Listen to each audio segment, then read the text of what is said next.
Welcome to the Bright Room podcast. We interview founders, thought leaders, and everyday pirates to discover new approaches to old problems for a brighter tomorrow. What are not the right people to go through? Because it's not the right system for everyone. If you're so much conditioned to follow order and that's what you find most important, then it is hard to get into this Freesponsible, that's how we call it, Freesponsible system, where freedom and responsibility are combined. You're very free, but you also have to be responsible. But some people then mistake that as I can do anything I want because now nobody is there to control me. Or people just wait until someone tells them what to do, and then they might wait forever because that's not what we will do, but we help you to find for yourself what you want to do. But some people, that can take years and it hasn't worked. Hi there, my name is Irina. I'm the founder of Brightroom. Just wanted to give some context about what we do before we dive into the episode. Brightroom is a holistic learning and development platform for scaling startups. Coming from my corporate experience in Fortune 500 company and also as a coach, one thing that I noticed is that most issues in the company and in general, the source of all misery, whether it's just project-based or personal well-being of the employees, the root cause of all of the issues there just comes down to communication skills, collaboration, and ultimately just personal development, because issues, they rarely come from some hard skills or from lack of knowledge, because it's pretty easy to obtain these days. But the issue normally just comes down to not communicating expectations clearly, being too scared to give feedback or being too sensitive to receive feedback when it's given to us. It comes down from the egos clash. It comes down to not being able to set your own boundaries or to ask for help when needed. In the end of the day, it just comes to personal development, to soft skills development, and it needs to be happening on a consistent and continuous basis and with other people, because those skills, they are exercised with people, and so they need to also be learned and practiced with people. So learning really needs to be a lifestyle, and that's what we aim to simplify with Brightroom, because currently learning and development is pretty expensive and it's kind of hard to find. So it becomes this one-off initiative, and that defeats the whole purpose, because you're not going to become super muscular from one day workout, and you're not going to be a masterful, communicator or leader from just once a year training. So the platform enables you subscription, Netflix-like access to live interactive learning that's chunked down so people can access it on a continuous basis and fit it into their week. And subscription starts from 39 euros per month, so everybody can afford it. If you're a scaling startup and you're interested to level up your talent development, please get in touch and we can see how we can collaborate. It started almost now 18 years ago. So I came for the first time to Uganda as a volunteer and lived and worked in an orphanage. And that's basically where the whole story started. So that's why I'll shared, because I saw that kids couldn't continue going to secondary school after primary school from the orphanage. And then I started a sponsorship program for them to find families in Europe to sponsor them, go to boarding schools and continue with their education.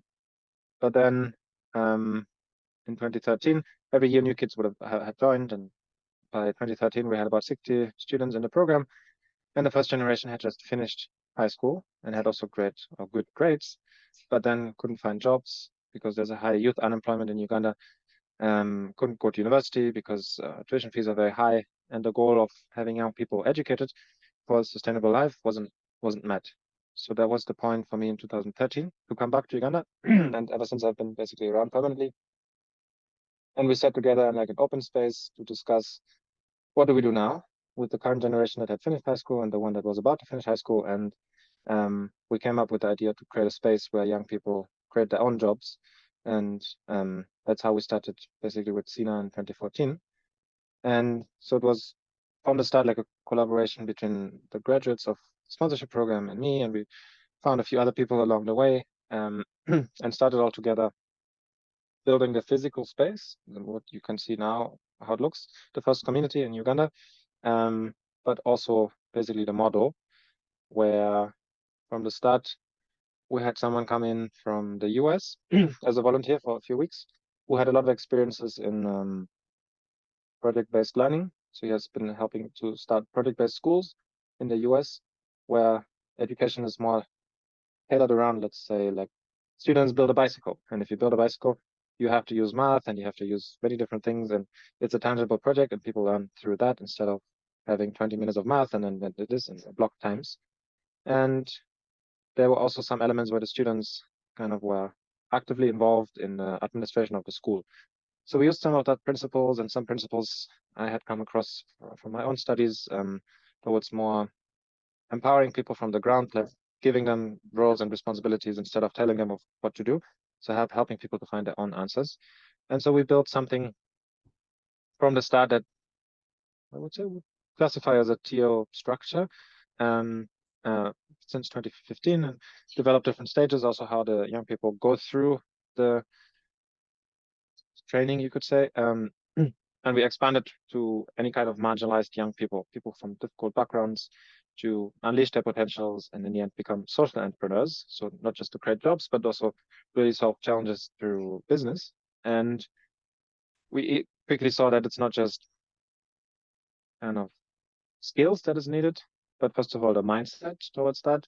People coming from difficult backgrounds who have often given up on life and have the mindset of I'm poor or I will not achieve anything anyway, to break that up and help them to actually set their own goals, overcome limiting beliefs. And so we have a stage around that. How do you find your own purpose and align to that and then take action towards that? But then in the second phase, also, there's the problem. The young people then don't have the skills to actually get started with the business. And that's where we have them take up roles and responsibilities to gain the skills. So that's where everything is self-organized. In 2016, we came across Holacracy and started implementing that, and have also now kind of innovated it a bit further, because in the end, it has become our curriculum. After the first phase of this unlearning, people gain the skills and experiences they need for their own enterprise by actually running the community, which keeps the running costs low and creates a win-win situation that young people grow through hands-on experiences and can also choose which roles and interests they're in. So someone is more interested in finance, so takes up roles more in the finance circle.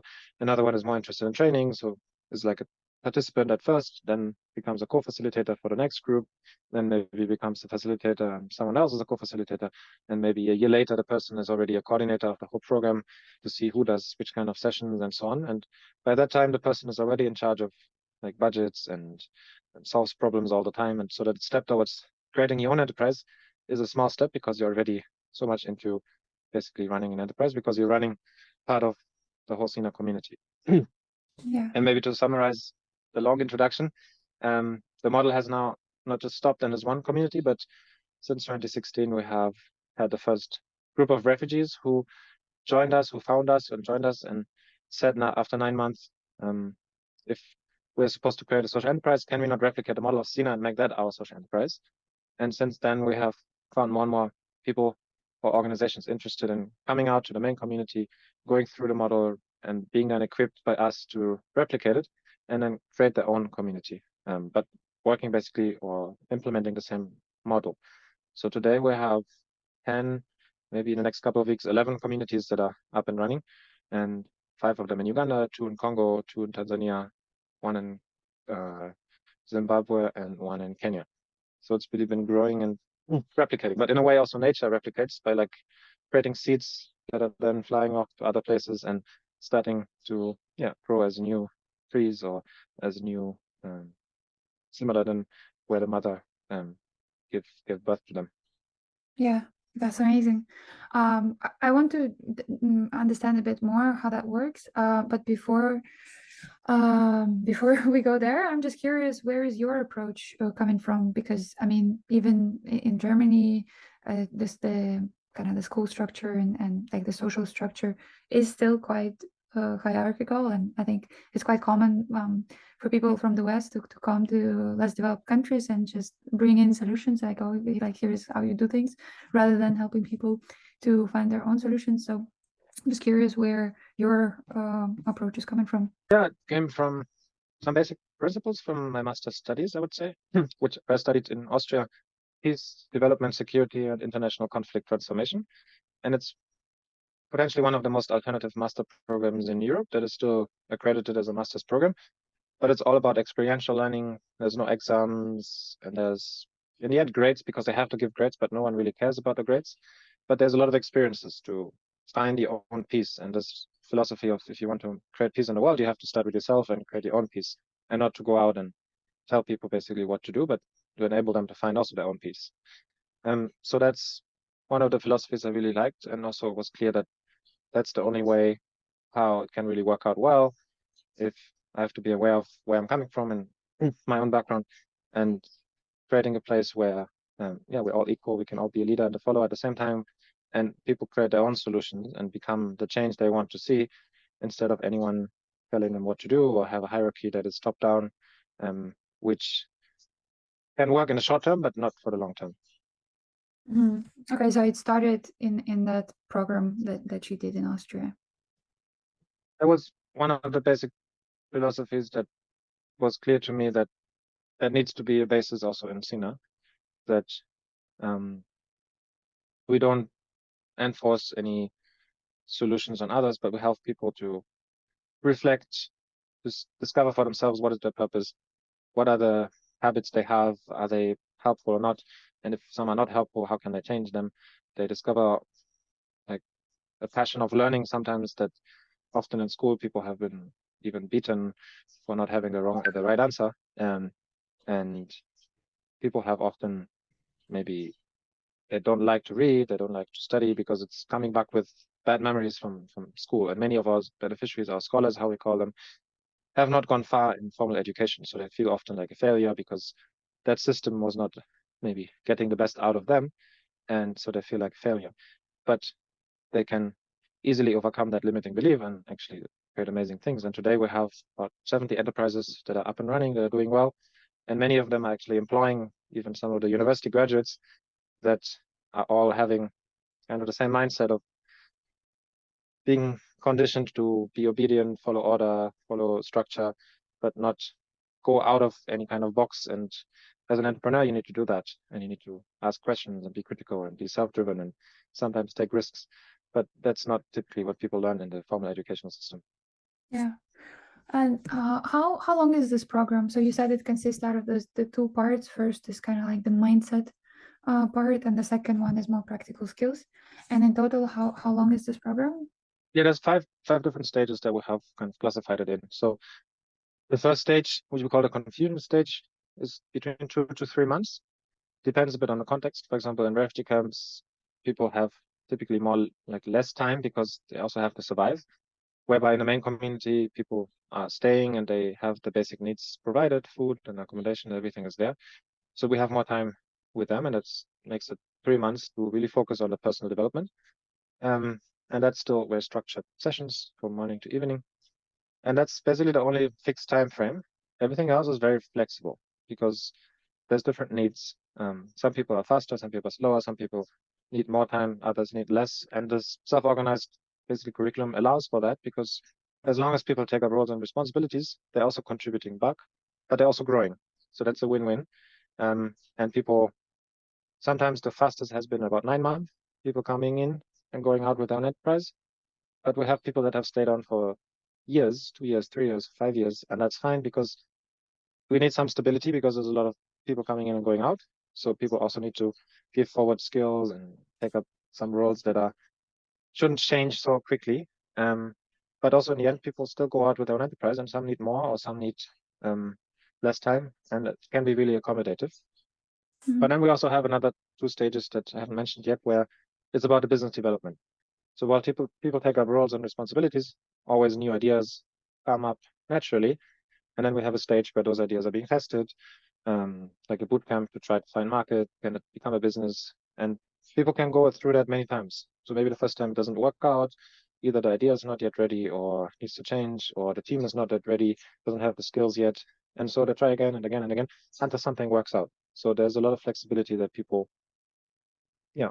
learn and grow on their own terms. And that makes it very powerful in the end. Do you know, I'm just curious, like what percentage of people come out with a company that's viable and that kind of survives, so to say? Yeah, before COVID, we had like an overall assessment where we almost talked to every alumni at that point, and the result was about 1/3 maybe as kind of the co-founders of a new enterprise. 1/3 that also went out with other opportunities, because in the end, not everyone should be or will be an entrepreneur. But like I said, people gain skills that are also very attractive to any employer. If you're able to ask questions and be critical and present yourself and be self-driven and so on, no matter what kind of job you do these days, that's what most people look for. So people got really interesting opportunities. And then about 1/3 collectively, it didn't work out so well.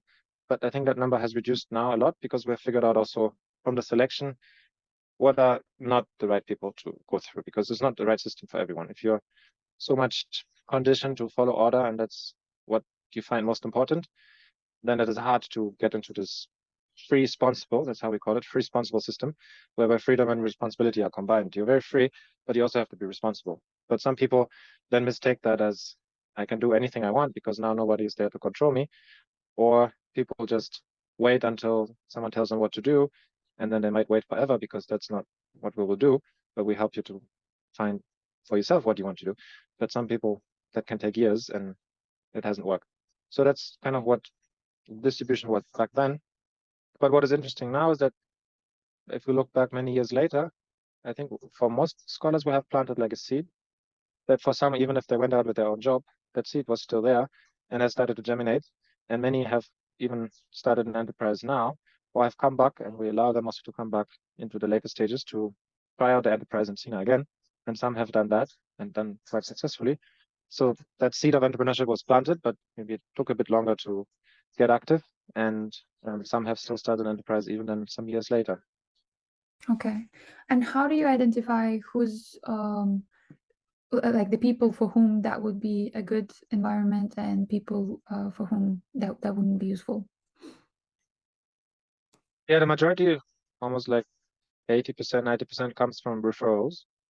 So former SINA members, current SINA members, people that know us well, partner organizations, or people that have spent some time with us that understand the system, they make referrals. So they come across someone, because also the target group is people from disadvantaged backgrounds. So it's not always easy to find them, because often they're not online. And so someone comes across someone and says, oh, this person seems to have a lot of potential, but the environment the person is in, it might be highly unlikely that the person is going to be able to unleash that potential. And that could be a great person for SINA. But we also do have open online applications. Anyone can apply. And there we really get thousands of applications per year, for now all the SINAs, but all the 10 communities we have.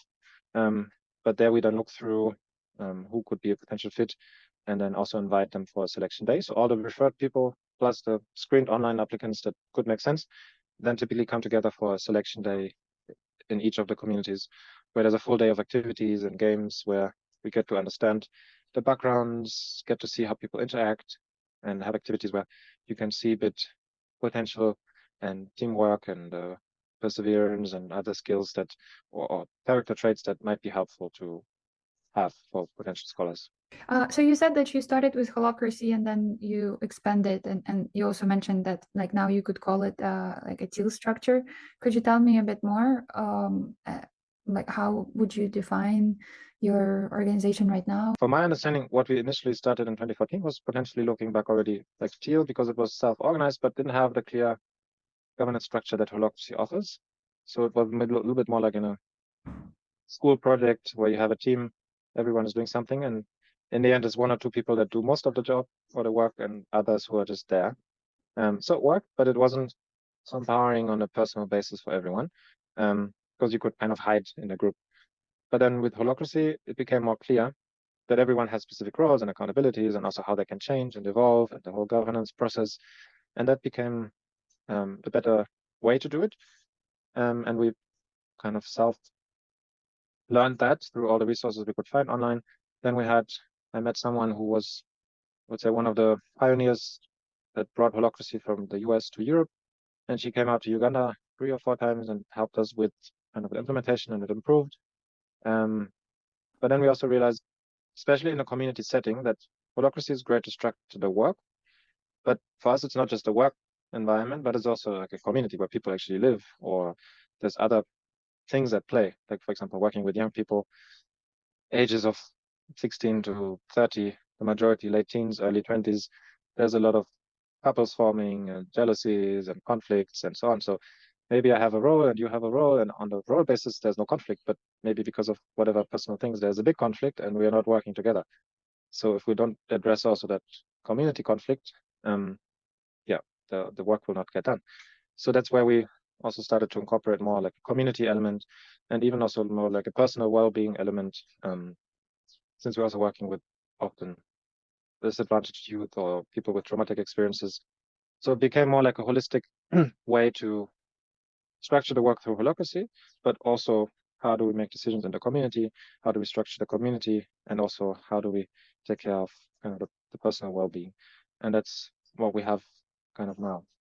Yeah. So holacracy provided the structure and this consultant that came, she also supported with implementation. But then it's also like quite personal.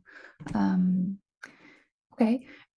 What were some of the challenges when you were implementing and kind of finding your way in structuring? Many of the challenges are still there. Luckily, I think also what I've heard from some others having implemented something similar, if maybe around 20% understand and can practice it well, it's maybe enough to kind of sustain it. And because there's a lot of turnover, you could say, right? People come in, have no idea about self-organization or TO, and come from a completely different world, especially in many countries we're in, or Uganda. It is super extremely hierarchical. Uganda has had a president for the last coming to 40 years who there's only one leader, and that's not changing. And he tells everyone else what to do, basically. But it also goes in family structures, church, school, anything is very, very strictly hierarchical, to the point that you respect the elders. You don't disagree with them. If they say A, you cannot say no. So that's kind of the system people are used to. And then they come into the SINA system, which is so different. And that takes time to kind of onboard people. That's where this confusion stage, this first 3 months, is really helpful as well. And then people start understanding it somehow. And then after some time of role taking and so on, they understand it really well, maybe after 6 months, 9 months, 1 year. But then it's also already some of the time where they start transitioning out and leave with their own enterprises. And again, new people come in that have no understanding at all. So that's where a bit the challenge is to keep it going, because at any point in time, I would say 80% maybe doesn't fully understand it, and maybe 20% does. And it's a continuous struggle because there's so much turnover, which maybe in organizations otherwise is a bit different.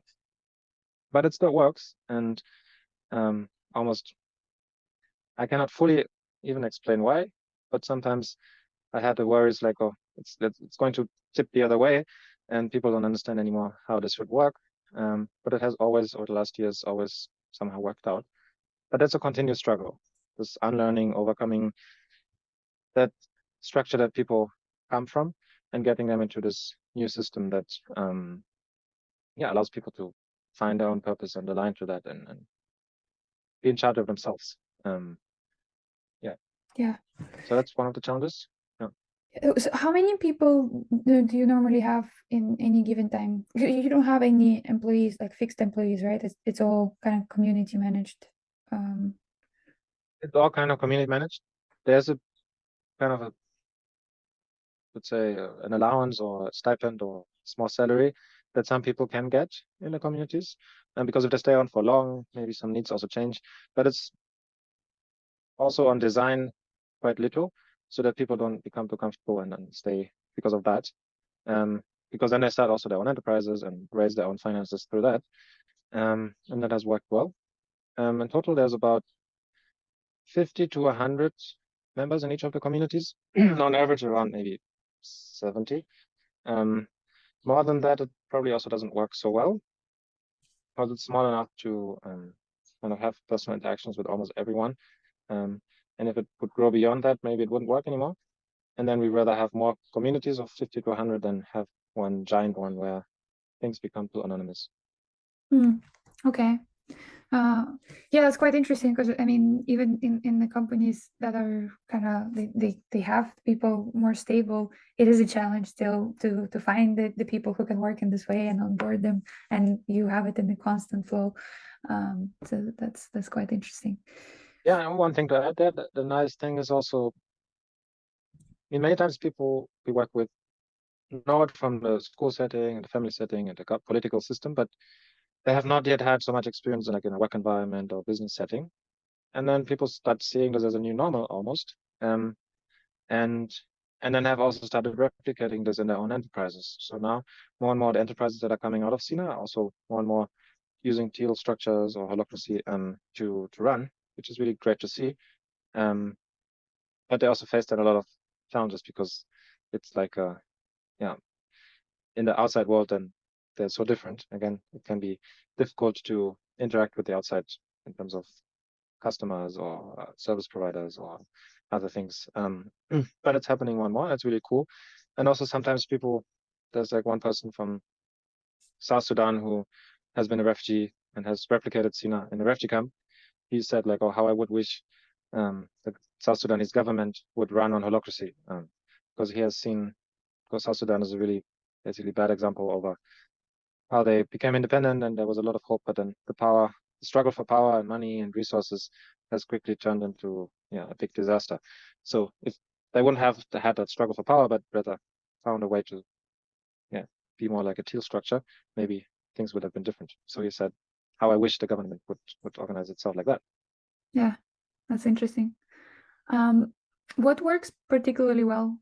We're using the analogy a little bit of the caterpillars becoming butterflies, and that's, I would say, that what works best is this first 3-5 months where people come in and they come more from a state of survival and have never asked themselves the question, why am I here on this planet, or what's my purpose, and have often had traumatic or difficult experiences, but have a lot of potential. So like a caterpillar can eat a lot and grow, but they wouldn't imagine at all ever being able to fly.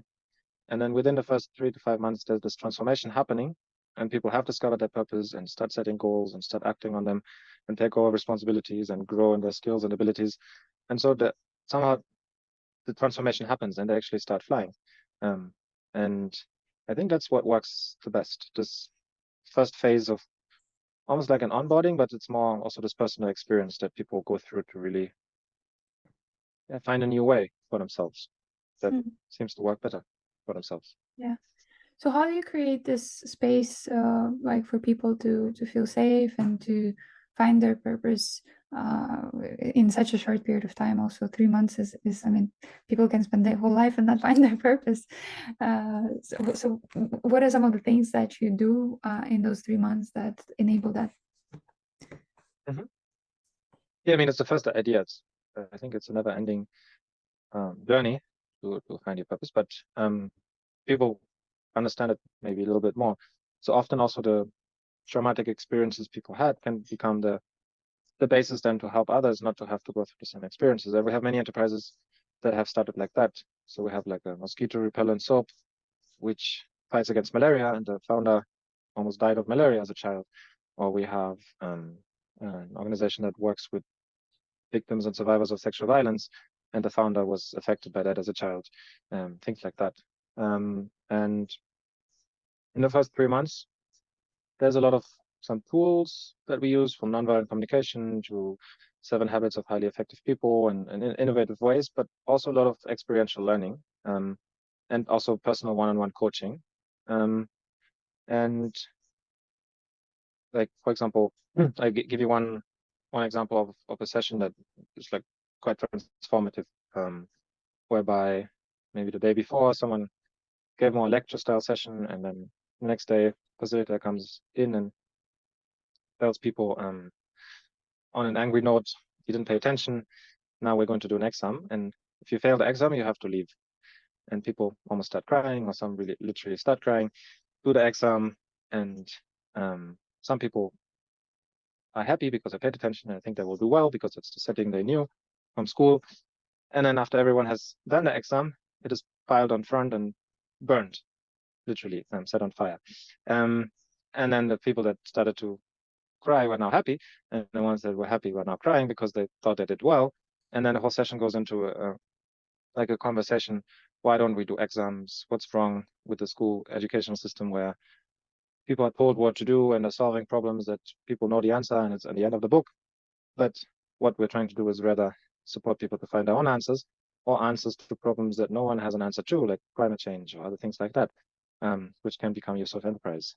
And that's like a little bit a drastic experience, but it also sticks with the people to start reflecting. Like, I've gone through a school education system, or maybe I've dropped out of it and I think I'm a failure. Many people are like that because I didn't do well in it and I dropped out and I think something is wrong with me.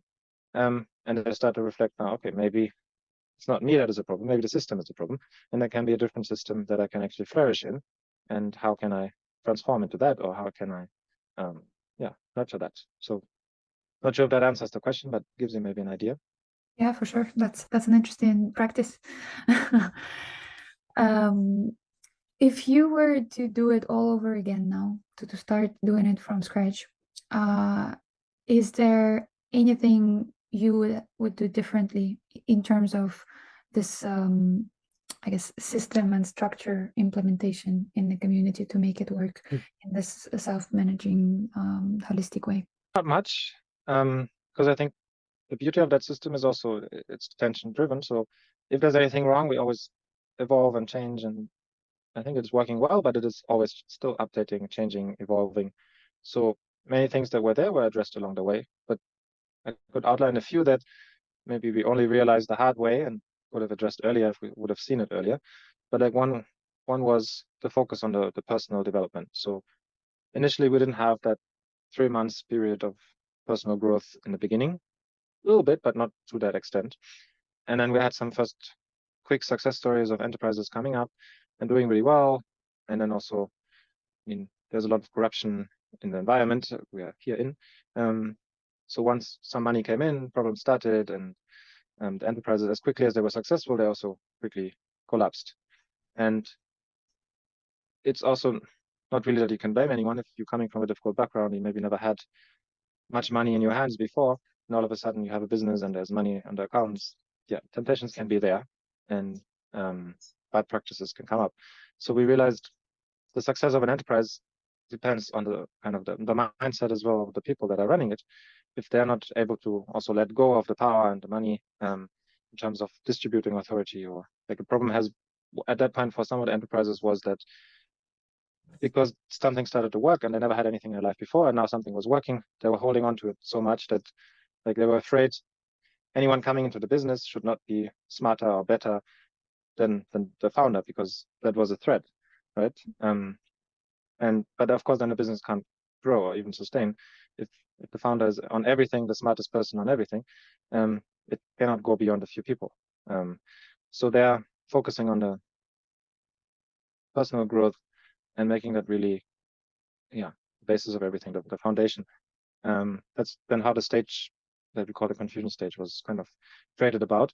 And ever since, the problem has reduced quite a lot. Of course, on an individual basis, sometimes it's still there, but that was a learning that we could have focused on more earlier, really focus on the person, to have that mindset or paradigm shift to not become the bottleneck.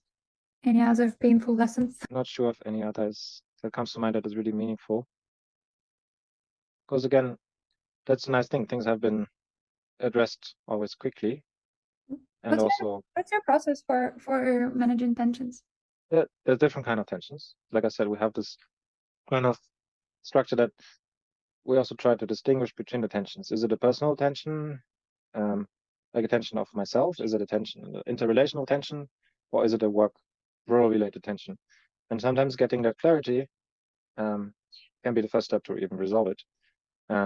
Or sometimes things have elements of all the three, and then I can address them differently. But if it is a personal tension, we have like call it like a social agreement where it's outlined kind of almost like values. How do we want to work together? What are the practices that we want to do? How do we give feedback? How do we address something? Which is on paper, of course, still a bit different than it is lived, but that gives some basic guidance on the personal or interpersonal tensions. And then on the organizational ones, it's basically the holacracy style governance tensions to change things, to make proposals, to update accountabilities, roles, and so on, or tactical tensions in terms of projects and ongoing work, how to drive them forward.